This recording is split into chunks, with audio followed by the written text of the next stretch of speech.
안녕하세요. 은빛건강톡입니다. 오늘도 이렇게 제 이야기에 조용히 귀를 내어주셔서 고맙습니다. 라디오를 틀어 두듯 집안일을 하시면서든 잠자리에 들기 전이든 부담 없이 함께해 주시면 좋겠습니다. 오늘 이야기는 누군가를 겁주기 위한 이야기도 아니고 이미 지나간 일을 후회하게 만들기 위한 이야기도 아닙니다. 다만 많은 부모님들이 너무 늦게 알게 되는 사실을 조금이라도 일찍 전해드리고 싶어서 꺼내는 이야기입니다.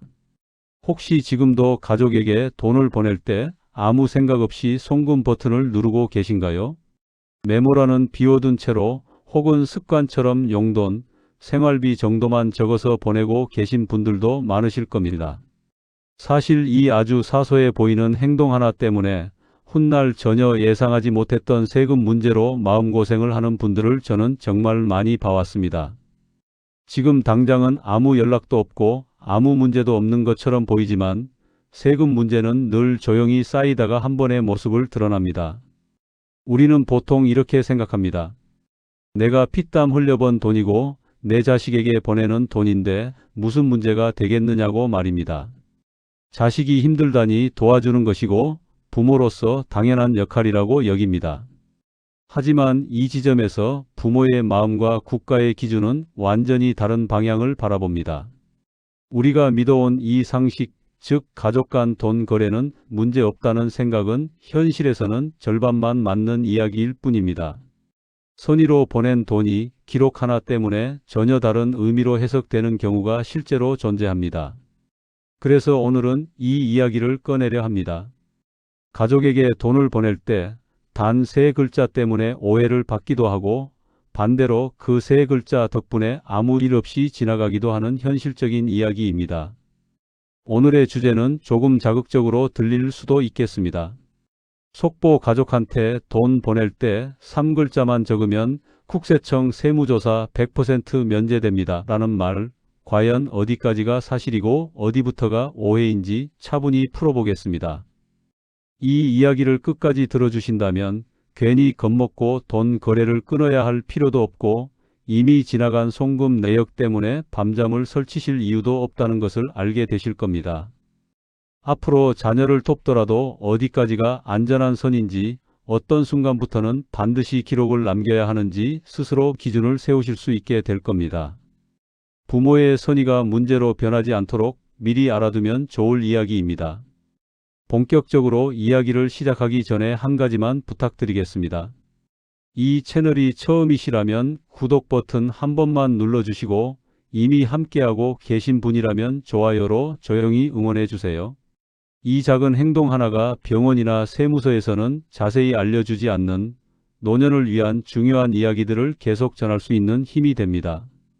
그럼 이제 부모의 마음으로 보낸 돈이 어떻게 문제의 출발점이 될 수 있는지 첫 번째 이야기부터 천천히 이어가 보겠습니다. 부모가 자녀를 돕기 위해 돈을 보내는 순간은 늘 비슷합니다.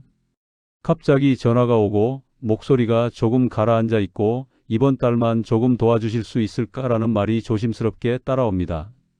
그 말을 듣는 순간 계산기를 두드리는 부모는 거의 없습니다. 내 자식이 힘들다는데 일단 보내고 보자는 마음이 먼저 앞섭니다. 그 마음 자체가 잘못된 건 아닙니다. 문제는 그 선의가 시간이 지나면서 전혀 다른 얼굴로 돌아올 수 있다는 점입니다. 세무 문제라는 건 참 이상합니다. 문제가 있다면 바로 연락이 올 것 같지만 대부분 그렇지 않습니다. 아무 일도 없는 듯 몇 년이 훌쩍 지나갑니다. 그동안 부모도 자녀도 안심합니다. 봐라, 아무 문제 없잖아.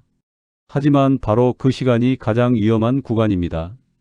세금은 그때그때 따지는 문제가 아니라 흐름을 쌓아두었다가 한 번에 꺼내보는 방식이기 때문입니다. 마치 오래된 사진첩을 꺼내 한 장씩 넘기듯 몇 년치 거래가 한 번에 정리됩니다.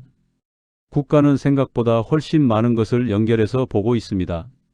부모의 소득, 자녀의 소비, 통장에 남아있는 잔액, 갑자기 늘어난 자산까지 각각은 따로 떨어져 있는 것처럼 보여도 시스템 안에서는 하나의 흐름으로 이어집니다.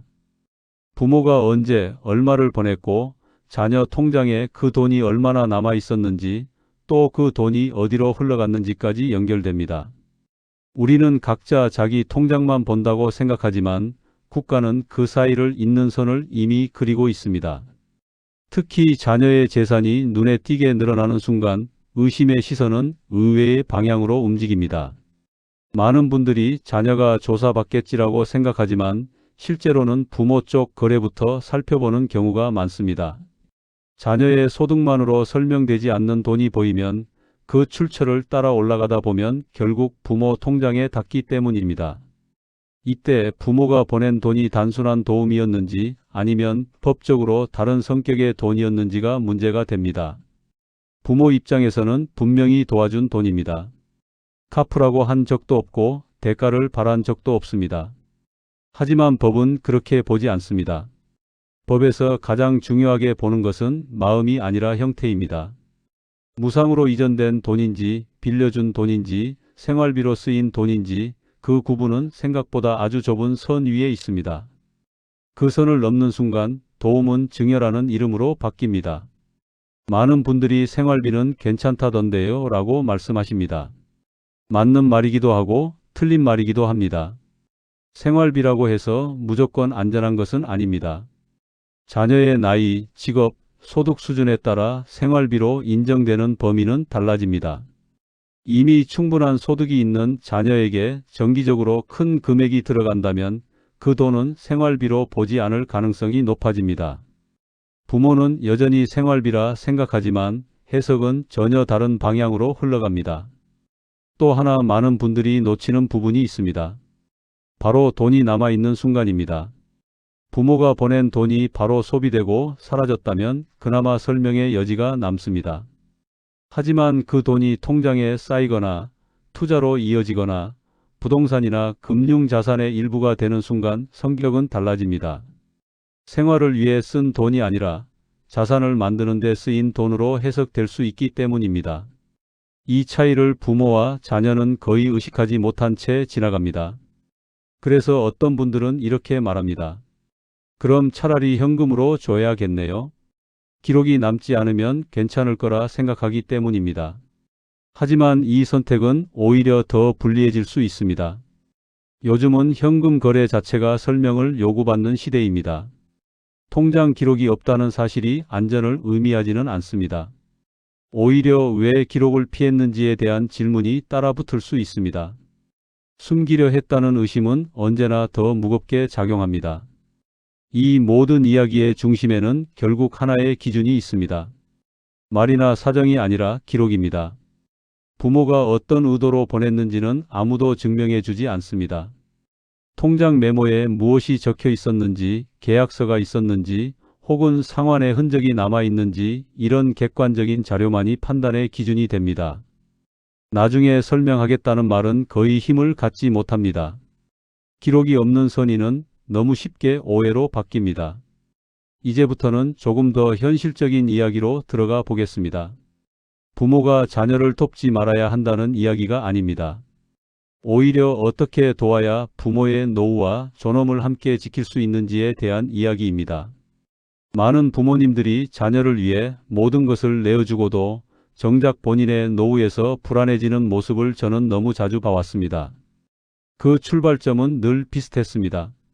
그땐 그냥 도와준 건데라는 한마디였습니다. 부모 세대에게 돈은 언제나 수단이었습니다. 자녀가 잘되기를 바라는 마음을 전하는 방식이었고 말로는 다 표현되지 않는 사랑을 대신해주는 역할을 했습니다.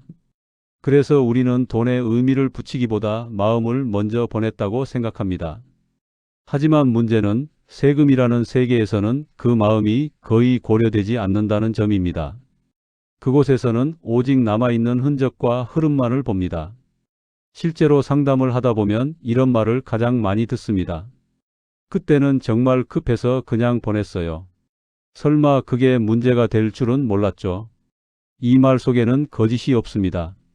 하지만 그 솔직함이 보호막이 되어주지는 않습니다. 이미 시간이 지나버린 뒤에는 왜 보냈는지보다 어떻게 보냈는지가 더 중요해집니다. 설명은 기억에 의존하지만 판단은 기록에 의존하기 때문입니다. 특히 정기적인 송금은 더욱 그렇습니다. 매달 비슷한 날짜에 비슷한 금액이 반복되면 그 자체로 하나의 패턴이 됩니다. 부모에게는 익숙한 일상이지만 밖에서 보면 계획된 자금 이동으로 보일 수 있습니다. 이때 그 돈이 생활비인지 용돈인지 빌려준 돈인지 아니면 증여인지는 전적으로 기록에 의해 해석됩니다. 아무 메모 없이 반복된 송금은 해석의 여지를 거의 남기지 않습니다. 많은 부모님들이 그럼 차용증이라도 써야 하나요? 라고 묻습니다. 이 질문 속에는 두려움과 망설임이 함께 들어 있습니다. 자식과 돈 문제로 서류를 쓰는 게 마음 아프게 느껴지기 때문입니다. 하지만 이 지점에서 중요한 것은 관계가 아니라 보호입니다. 차용증은 불신의 상징이 아니라 오해를 막는 안전장치에 가깝습니다. 나중에 서로를 지키기 위한 최소한의 장치입니다. 또 하나 자주 생기는 오해가 있습니다.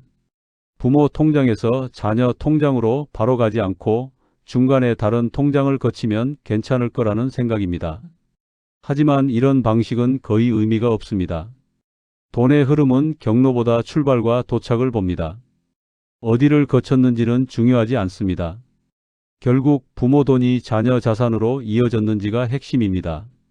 복잡하게 만들수록 설명은 더 어려워질 뿐입니다. 여기서 한번 짚고 넘어가야 할 부분이 있습니다. 부모가 보내는 모든 돈이 문제되는 것은 아닙니다. 문제는 기준을 벗어나는 순간입니다. 소액이고 이례적이며 생활을 위한 지출로 자연스럽게 소진되는 경우라면 위험은 크지 않습니다. 하지만 금액이 커지고 횟수가 늘어나고 자녀의 소득과 어긋나기 시작하면 상황은 달라집니다. 그때부터는 의도가 아니라 구조가 문제됩니다. 자녀가 그 돈으로 무엇을 했는지도 중요해집니다. 학원비, 병원비처럼 바로 쓰이고 사라지는 지출은 비교적 설명이 쉽습니다. 하지만 그 돈이 주식, 코인, 적금, 부동산 계약금으로 이어졌다면 이야기는 복잡해집니다. 부모는 도움을 준 것뿐이지만 결과적으로 자산 형성에 기여한 돈이 되기 때문입니다.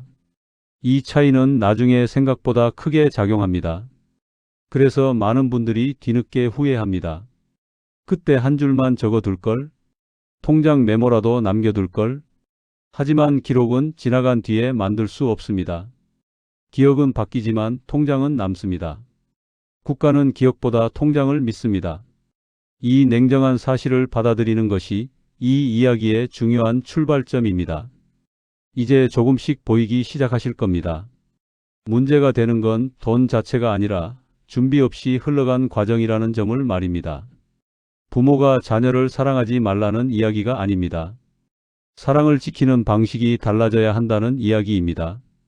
다음 이야기에서는 이 모든 오해를 최소화하기 위해 부모가 꼭 붙잡아야 할 단 하나의 기준에 대해 더 구체적으로 이야기해 보겠습니다. 앞에서 이야기한 기준을 한 문장으로 정리하면 이렇습니다.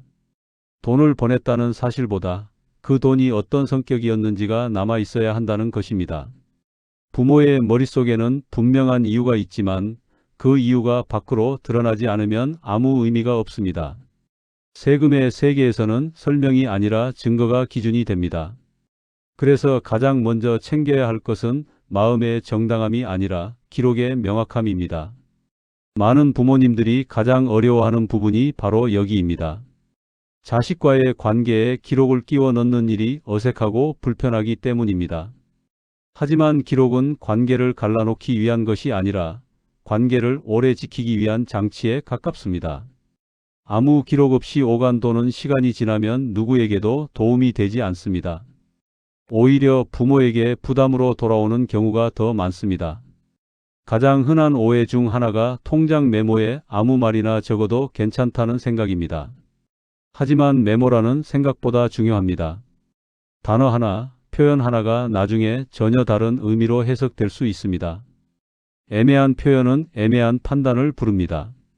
생활비인지 차용인지 일시적인 지원인지가 구분되지 않으면 그 해석은 부모가 아닌 판단하는 쪽에 몫이 됩니다.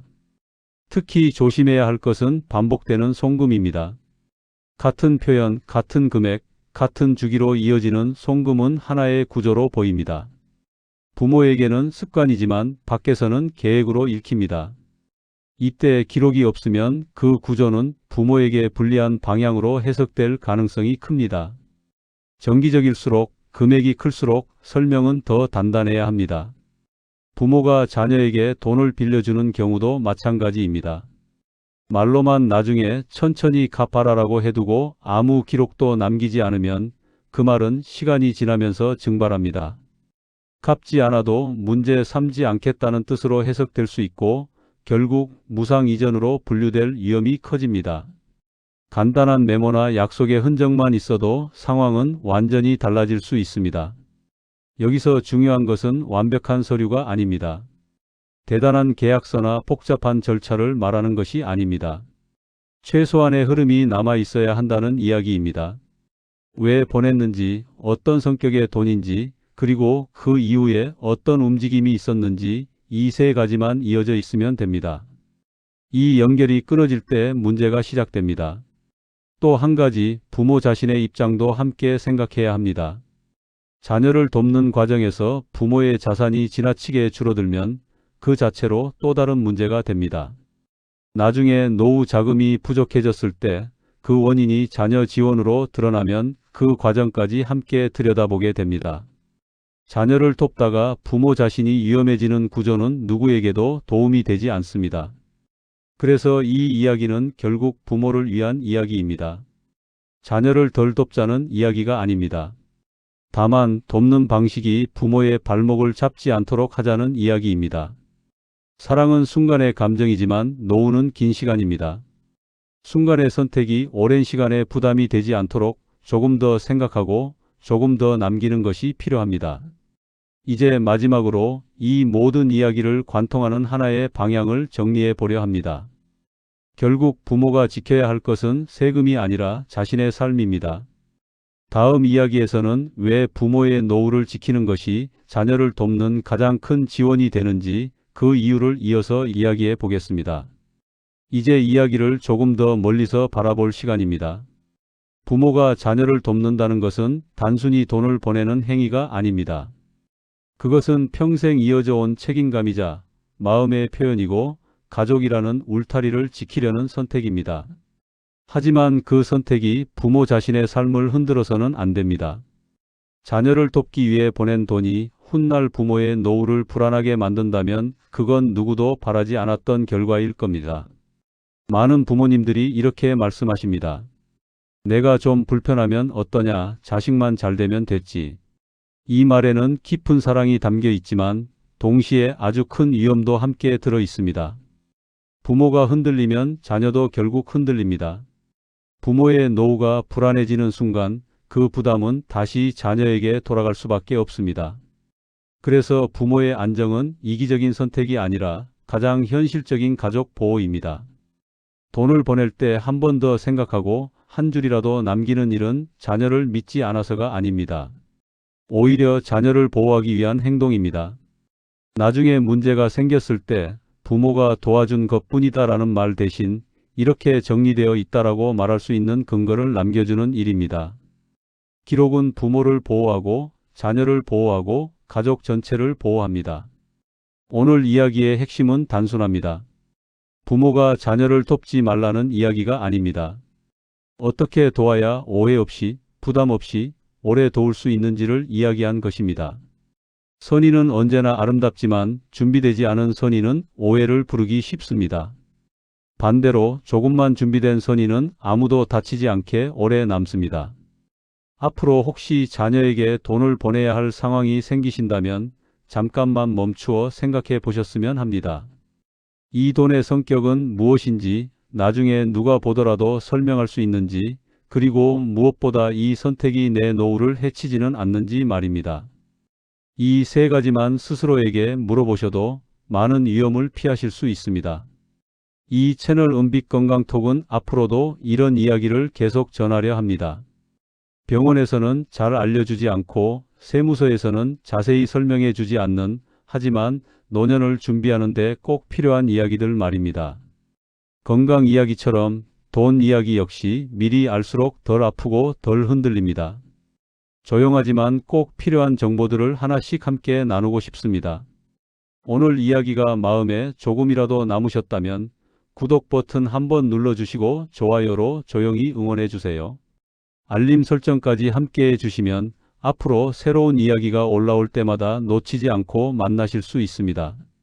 여러분의 작은 참여 하나하나가 이 채널을 계속 이어가게 만드는 힘이 됩니다. 앞으로도 은빛건강톡은 겁주기보다 이해시키는 이야기, 불안을 키우기보다 기준을 세워주는 이야기로 찾아뵙겠습니다. 오늘보다 내일이 조금 더 편안해질 수 있도록 함께 천천히 준비해 나가겠습니다. 오늘도 제 이야기를 끝까지 들어주셔서 진심으로 고맙습니다.